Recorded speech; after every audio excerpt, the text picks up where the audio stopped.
Hello everyone, welcome back to Ashish coaching classes.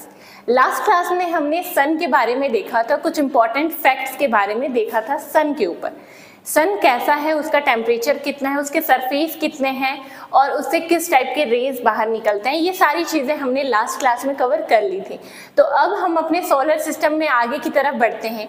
तो ये solar system क्या है, मैंने आपको पहले ही बताया था कि सन, प्लैनेट्स, कुछ कॉमेट्स, एस्ट्रॉइड्स, इन सारे हेवनली बॉडीज से मिलकर जो एक फैमिली बनती है, जैसे हम सोलर फैमिली बोलते हैं, क्योंकि यहाँ का जो हेड ऑफ द फैमिली है वो सन है, इसलिए उसके नाम पर ही इसे सोलर फैमिली या सोलर सिस्टम कहा गया है।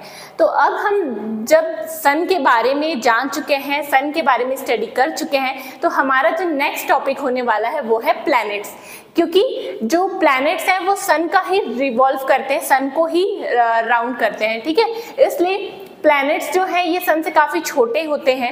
दूसरी चीज़ ये है कि प्लैनेट्स जो है ये पूरी तरीके से सन पे डिपेंड होते हैं, अपने नियरेस्ट स्टार पे डिपेंड होते हैं। तो हमारे जितने भी प्लैनेट्स हैं, टोटल हमारे पास 8 प्लैनेट्स हैं। पहले 9 प्लैनेट्स थे जिसमें प्लूटो भी शामिल था, बट अब प्लूटो को एक प्लैनेट के रूप में नहीं माना जाता है। तो जब हम प्लैनेट्स की बात करते हैं तो हमें पता है प्लैनेट्स जो भी हैं ये किसी स्टार का रिवॉल्व करते हैं। ये स्टार, उनके पास को कोई भी स्टार हो सकता है। तो हम जिस सिस्टम के बारे में जान रहे हैं, सोलर सिस्टम की जब हम बात करते हैं तो हमें पता है कि प्लैनेट सन का रिवॉल्व करते हैं, सन का राउंड लगाते हैं। सारे प्लैनेट्स का जो टाइम है, जो टाइमिंग होता है सन के रिवॉल्यूशन को कंप्लीट करने का, ये सबका अलग अलग टाइमिंग है, क्योंकि सबके पोजीशन अलग अलग है, सबके डिस्टेंस अलग अलग है। हम जब प्लैनेट्स की बात करते हैं तो हम प्लैनेट्स जानते हैं, हमारे पास टोटल 8 प्लैनेट्स हैं, जिसमें Mercury, Venus, Earth, Mars, Jupiter, Saturn, Uranus and Neptune आते हैं। इसके बाद जब हम प्लूटो की बात करें तो प्लूटो भी हमारा 9th प्लैनेट था, बट 24 अगस्त 2006 में इंटरनेशनल मीटिंग के दौरान प्लूटो को प्लैनेट्स की श्रेणी से या प्लैनेट की सीरीज से बाहर कर दिया गया। इसके काफ़ी सारे रीजंस थे। 3 जो मेन रीजंस थे वो कुछ ऐसे थे कि जो प्लूटो था ये काफ़ी ज़्यादा छोटा ग्रह था, काफ़ी ज़्यादा साइज में बाकी ग्रहों की तुलना में ये काफ़ी ज़्यादा छोटा था, और इसका जो ऑर्बिट था ये ओवल शेप का ऑर्बिट पूरा कंप्लीट नहीं करता था। तीसरी चीज़ ये थी कि जो नेपच्यून का रास्ता था, नेपच्यून का जो ऑर्बिट करने का, सन को रिवॉल्व करने का जो रास्ता था, ये उसे काटता था। तो इस तरीके से प्लैनेट्स की डिफिनेशन में ये परफेक्ट नहीं बैठ रहा था और प्लूटो को प्लैनेट्स की श्रेणी से बाहर कर दिया। इसका मतलब ये बिल्कुल नहीं है कि प्लूटो को अंतरिक्ष से बाहर निकाल गया, नहीं। प्लूटो को केवल हम प्लैनेट्स की श्रेणी में नहीं लेते हैं। अब इसका जो नाम है वो है 13, 43 एंड 40, ठीक है। अब बात करते हैं हम बचे हुए प्लैनेट्स की, जो हमारे पास टोटल 8 प्लैनेट्स हैं। तो जिसमें सीरीज वाइज जब हम देखते हैं तो सबसे पहले आता है Mercury, then Venus, Earth, Mars, Jupiter, Saturn, Uranus and Neptune, ठीक है। हमारे पास टोटल 8 प्लैनेट्स हैं, जिसमें हम फर्दर इसे डिवाइड करेंगे तो ये आ जाते हैं 2 कैटेगरी में, ठीक है। तो चलिए हम देखते हैं कि प्लैनेट्स क्या होते हैं। A very large round object in space that moves round the sun, मतलब एक बहुत बड़ा बॉडी, ठीक है, हमारे यूनिवर्स में या गैलेक्सी में एक बड़ा बॉडी जो सन का रिवॉल्व करता है और सन का रिवॉल्व करता है हमारे सोलर सिस्टम में। अगर और भी प्लैनेट्स पॉसिबल हैं अदर गैलेक्सीज में, तो उनके पास का स्टार कोई और होगा, वो किसी और स्टार का रिवॉल्व कर रहे होंगे, ठीक है। तो हमारे सोलर सिस्टम की जब हम बात करते हैं तो सन का जो रिवॉल्व करते हैं, जो बड़े हेवनली बॉडीज होते हैं, इसे हम प्लैनेट्स बोलते हैं। प्लैनेट्स को फर्दर हम 2 पार्ट्स में डिवाइड करते हैं। एक होता है हमारा टेरेस्ट्रियल प्लैनेट और एक होता है जोवियन प्लैनेट। टेरेस्ट्रियल प्लैनेट कौन से होते हैं, जैसे मैंने यहाँ पे सीरीज में हम देख रहे हैं Mercury, Venus, Earth and Mars, ये जो 4 प्लैनेट्स हैं, ठीक है। The 4 inner planets Mercury, Venus, Earth and Mars are called terrestrial planets. ये 4 इनर प्लैनेट्स भी कहलाते हैं, क्योंकि ये अंदर की तरफ होते हैं, यानी सन की डिस्टेंस से हम देखें तो ये अंदर की तरफ पास होते हैं सन से, जबकि जोवियन प्लैनेट्स की बात करें तो ये काफ़ी दूर के प्लैनेट्स होते हैं। ये जो 4 प्लैनेट्स हैं जिनकी हम बात कर रहे हैं, Mercury, Venus, Earth and Mars, ये 4 प्लैनेट टेरेस्ट्रियल प्लैनेट्स कहलाते हैं, क्योंकि इनका जो फॉर्मेशन होता है ये रॉक से होता है, ये रॉकी प्लैनेट्स होते हैं, सॉलिड प्लैनेट्स होते हैं, ठीक है, और इनका जो डिस्टेंस होता है वो सन से काफी कम होता है अगर हम कंपेयर करें जोवियन प्लैनेट्स से। ठीक है, तो सबसे मेन रीजन है कि ये रॉकी प्लैनेट्स है, इनमें क्या है, ये सॉलिड है, इनका जो डेंसिटी होता है वो 3 ग्राम पर क्यूबिक सेंटीमीटर से ज्यादा होता है, यानी वाटर की डेंसिटी से ज्यादा डेंस्ड है। दूसरी बात जब हम देखते हैं जोवियन प्लैनेट्स, तो जोवियन प्लैनेट्स ऐसे प्लैनेट्स होते हैं जिनका जो डेंसिटी होता है वो वाटर से भी कम होता है, 3 ग्राम से भी कम होता है, 3 ग्राम पर क्यूबिक सेंटीमीटर से भी कम इनका डेंसिटी होता है। जो जुपिटर की हम बात करें, जुपिटर, तो जोवियन प्लैनेट्स कैसे होते हैं, इनका जो हेड प्लैनेट होता है वो जुपिटर होता है, तो जुपिटर से ही बाकी प्लैनेट सिमिलैरिटीज रखते हैं, इसलिए हम जुपिटर के बाद के जो प्लैनेट है, जो आउटर प्लैनेट्स है, जैसे Jupiter, Saturn, Uranus and Neptune, in 4 planets को हम बाहर के प्लैनेट्स, आउटर प्लैनेट्स या फिर जोवियन प्लैनेट्स कहते हैं। जोवियन प्लैनेट्स जो होते हैं ये साइज में काफी ज्यादा बड़े होते हैं, इनकी साइज काफी ज्यादा होती है, और ये गैसियस प्लैनेट्स होते हैं, यानी इनकी डेंसिटी कम होती है, साइज बड़ा होता है, बट डेंसिटी इनकी अगर हम कंपेयर करें टेरेस्ट्रियल प्लैनेट से तो काफी ज्यादा कम होती है, या हम बोल सकते हैं वाटर से भी ज्यादा कम डेंसिटी इनकी होती है। जुपिटर की डेंसिटी अप्रॉक्स 1.3 ग्राम पर क्यूबिक सेंटीमीटर, और सैटर्न की डेंसिटी आई थिंक 0.3 ग्राम पर क्यूबिक 0.7 ग्राम पर क्यूबिक सेंटीमीटर होती है, यानी ये सारे प्लैनेट्स जो होते हैं इनकी डेंसिटी वाटर से भी ज्यादा कम होती है। तो ये जो 4 प्लैनेट्स है जो बहुत ज्यादा डिस्टेंस में, सन के अकॉर्डिंग बहुत डिस्टेंस में पाए जाते हैं, इनको हम बोलते हैं जोवियन प्लैनेट्स या आउटर प्लैनेट्स। ठीक है, ये गैसियस स्टेट में पाए जाते हैं।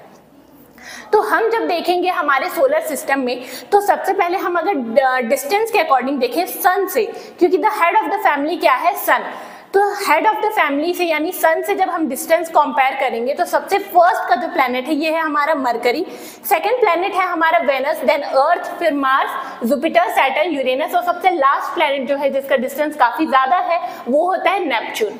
ठीक है, आगे हम इसके बारे में और भी ज्यादा डिस्कस करेंगे, हम एक एक प्लैनेट्स को और डीपली डिस्कस करेंगे, डीपली उसके बारे में पढ़ेंगे, कौन सा सबसे बड़ा प्लैनेट है, कौन सा सबसे छोटा है। तो सबसे बड़ा प्लैनेट जो है वो हमारा जुपिटर होता है, जिसे हम हिंदी में बृहस्पति कहते हैं, ये हमारा सबसे बड़ा प्लैनेट है, और सेकंड लार्जेस्ट प्लैनेट हमारा सैटर्न होता है, जिसके पास रिंग लाइक स्ट्रक्चर भी पाए जाते हैं। अब बात करते हैं सैटेलाइट्स की, तो सैटेलाइट्स जो है ये 2 टाइप के हैं, 2 टाइप ऑफ सैटेलाइट्स पाए जाते हैं, एक होता है नेचुरल सैटेलाइट्स, एक होता है man made satellites. Natural satellites ऐसे सैटेलाइट्स हैं जो नेचर से बने हुए हैं, मतलब अपने आप बने हैं, उनमें मैन मेड कोई भी चीजें नहीं है। जैसे हम बात करते हैं अपने अर्थ की, तो हमारा जो सैटेलाइट है वो है मून, चांद हमारा सैटेलाइट है। ठीक है, तो मून की जब बात करते हैं तो मून कभी भी मैन मेड नहीं था या मैन से नहीं बना है, ये एक नेचुरल सैटेलाइट है जो अर्थ को क्या करता है, रिवॉल्व करता है, अर्थ का रिवॉल्यूशन करता है। तो सैटेलाइट्स ऐसी हेवनली बॉडीज होती हैं जो किसी प्लैनेट का रिवॉल्यूशन करती हैं, जबकि प्लैनेट्स ऐसे हेवनली बॉडीज होते हैं जो सन का रिवॉल्यूशन करते हैं। कुछ ऐसे प्लैनेट्स हैं जिनके पास कोई भी सैटेलाइट्स नहीं है, कुछ ऐसे प्लैनेट्स हैं जिनके पास बहुत ज्यादा सैटेलाइट्स है। ऐसा क्यों?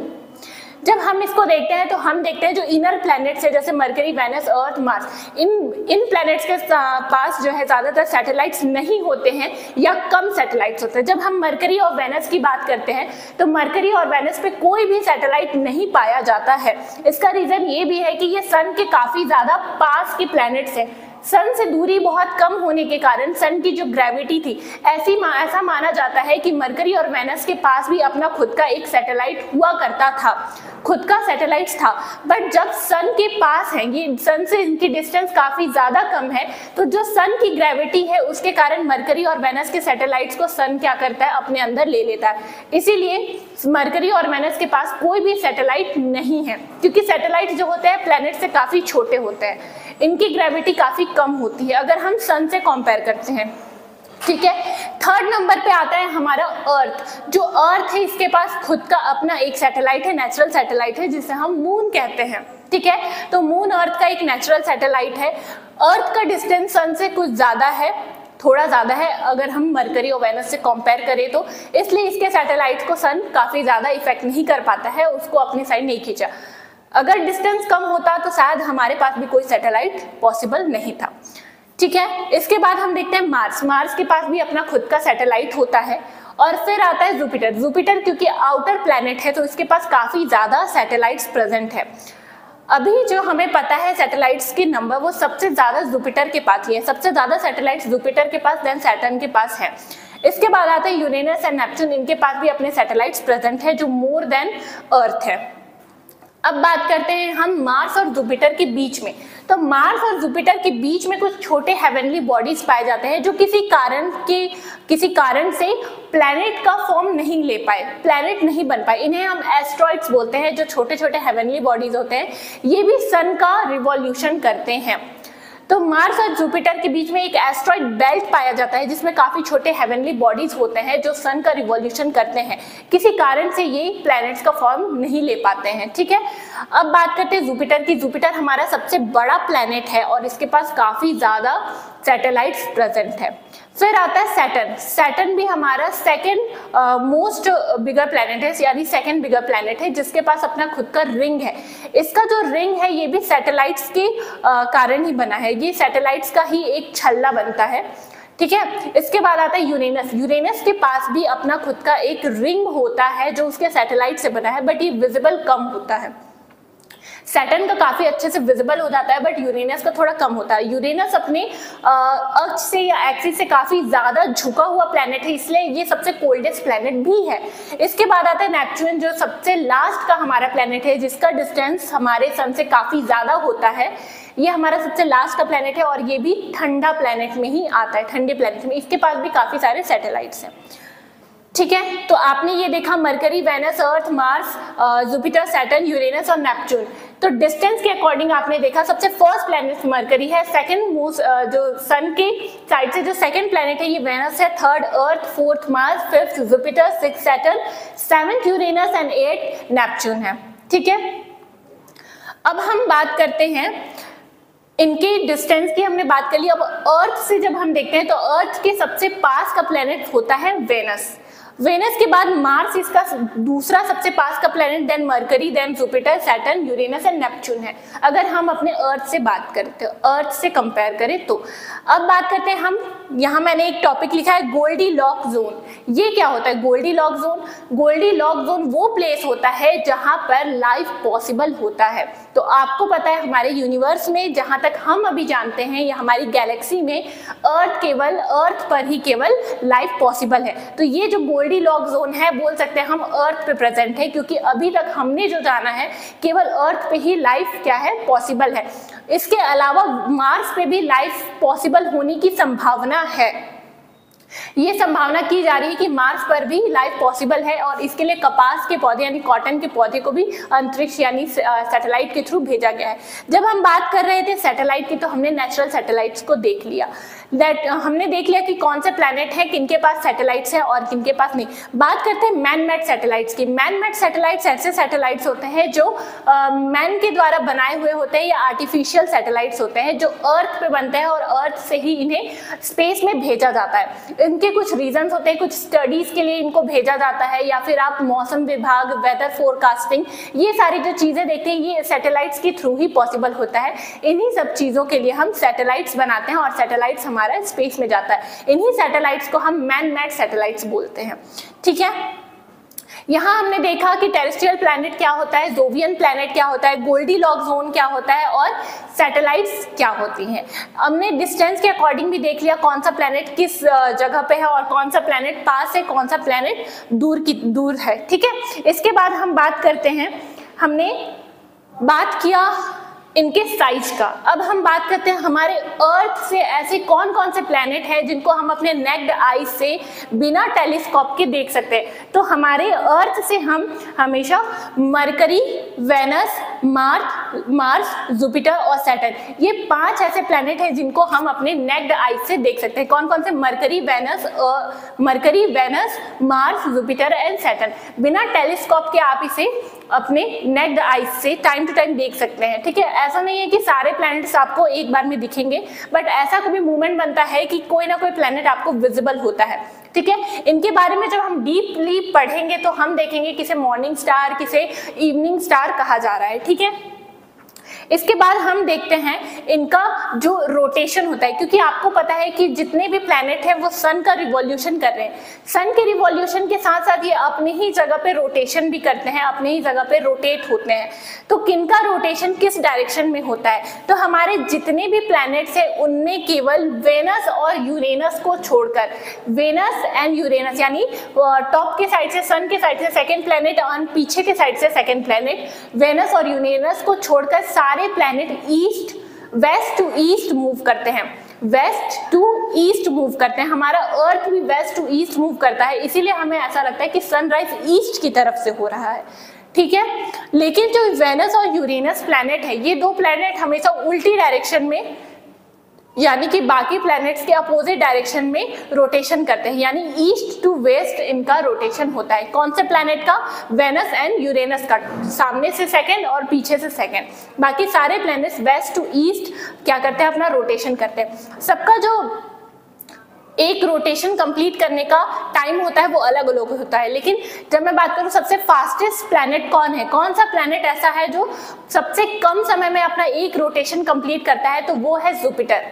ये लगभग 9.5 आवर में अपना एक रोटेशन कंप्लीट कर लेता है। यानी अगर हम बोले तो जुपिटर का एक दिन अर्थ के 9.5 आवर के बराबर होता है। आपको पता है हमारा अर्थ कितने टाइम में रोटेशन करता है? हमारा अर्थ लगभग 24 आवर में अपना एक रोटेशन कंप्लीट कर लेता है, यानी अर्थ भी एक दिन 24 आवर का होता है, ठीक है। रिवॉल्यूशन की जब हम बात करते हैं तो अर्थ का एक रिवॉल्यूशन 365 डेज में कंप्लीट होता है। इसी तरीके से बाकी जो प्लैनेट्स हैं इनके सबके rotation time and revolution time अलग अलग है। कलर की बात करें तो सारे प्लैनेट्स के कलर अलग है इनके कंपोजिशन के अकॉर्डिंग। हम अगर टेम्परेचर की बात करें तो सबसे ज्यादा मरकरी पास है, वेनस और मरकरी पे काफी ज्यादा टेम्परेचर होता है। बट सबसे हॉटेस्ट प्लैनेट की बात करें तो वो वेनस है, जबकि ये सेकेंड नंबर पे है। ऐसा क्यों? क्योंकि वेनस सेकेंड नंबर पे होने के बाद भी हम देखते हैं कि इसके जो क्लाउड्स होते हैं, इसके क्लाउड्स सन के रेज को एंटर तो करने देते हैं बट बाहर नहीं जाने देते हैं, ठीक है। क्योंकि इसके एटमॉस्फेयर में, वेनस के एटमॉस्फेयर में कार्बन डाइऑक्साइड की मात्रा बहुत ज्यादा होती है, इसलिए यहाँ पे जो हीट, सन से हीट यहाँ पे जो लिया जाता है वो यहीं पे ट्रैप हो जाता है, उस हीट को ट्रैप कर लिया जाता है, जिससे इसका जो टेम्परेचर है ये काफी ज्यादा बढ़ जाता है और ये सबसे हॉटेस्ट प्लैनेट होता है। सेकेंड हॉटेस्ट प्लैनेट मरकरी है, क्योंकि आप देख रहे हो कि ये सन के सबसे पास का प्लैनेट है। अर्थ थर्ड नंबर पे आता है, यहाँ का टेम्परेचर मॉडरेट रहता है, बहुत ज्यादा गर्म नहीं है, टेम्परेचर डिफरेंस नहीं होता है, मतलब ऐसा नहीं है कि दिन में 100 डिग्री सेल्सियस और रात को -100 डिग्री सेल्सियस, नहीं, ऐसा नहीं है। यहाँ पे जो टेम्परेचर डिफरेंस है वो कम है, इसीलिए यहाँ पे लाइफ पॉसिबल है। मार्स की जब हम बात करें तो यहाँ भी पॉसिबिलिटी है लाइफ की, ठीक है, यहाँ पे भी लाइफ पॉसिबल हो सकता है, ठीक है। अब हम बात करते हैं एस्ट्रॉइड बेल्ट्स की। आपको मैंने बताया कि मार्स और जुपिटर के बीच में काफी सारे छोटे प्लैनेट्स पाए जाते हैं, छोटे छोटे एस्ट्रॉइड पाए जाते हैं, मतलब हेवनली बॉडीज होती हैं। ये क्या होती है? जब इनको सन की ग्रेविटी अपनी तरफ अट्रैक्ट करती है, क्योंकि ये काफी छोटे बॉडीज होती हैं तो इनकी ग्रेविटी काफी कम होती है। तो ये जो एस्ट्रॉइड होते हैं या तो इनको जुपिटर अपनी तरफ खींचता है या फिर सन अपनी तरफ खींचता है, और कभी कभी मार्स भी इसे अपनी तरफ अपनी ग्रेविटी से खींच लेता है। और जब ये ग्रेविटी से उसके खिंचाने के कारण जब आगे बढ़ जाती है और अर्थ तक आती है तो हम इसे उल्का पिंड कहते हैं या मेटेरॉइड्स बोलते हैं, जो हमारे अर्थ पे गिरती है, बट हमारे एटमॉस्फेयर के कारण हमारे अर्थ को हार्म नहीं कर पाती है। तो इस तरीके से हमने आज सीरीज वाइज सारे प्लैनेट्स को देखा। कल हमने सन को देखा था, आज हमने उसके प्लैनेट्स को देखा। टोटल हमने 8 प्लैनेट्स की बात की, जिसमें हम 4 को टेरेस्ट्रियल प्लैनेट्स और 4 को जोवियन प्लैनेट्स बोलते हैं। 4 जो है ये रॉकी प्लैनेट्स हैं, यानी इनमें ये सॉलिड शेप के हैं, और जब 4 की बात करते हैं वो गैसियस प्लैनेट्स हैं जिनकी डेंसिटी काफी कम होती है लेकिन साइज काफी ज्यादा होता है। सबसे फास्टेस्ट प्लैनेट जो अपना रोटेशन काफी कम समय में कंप्लीट करता है वो है जुपिटर, जिसका समय 9.5 आवर होता है, ठीक है। तो इस तरीके से हमने आज अपने सोलर सिस्टम को स्टार्ट किया है और कल हम इसके और भी ज्यादा डीप में सारे प्लैनेट्स के बारे में पढ़ेंगे, ठीक है। आज का क्लास अगर आपको अच्छा लगा होगा तो please like, share and subscribe करिएगा, एंड थैंक्स फॉर वॉचिंग।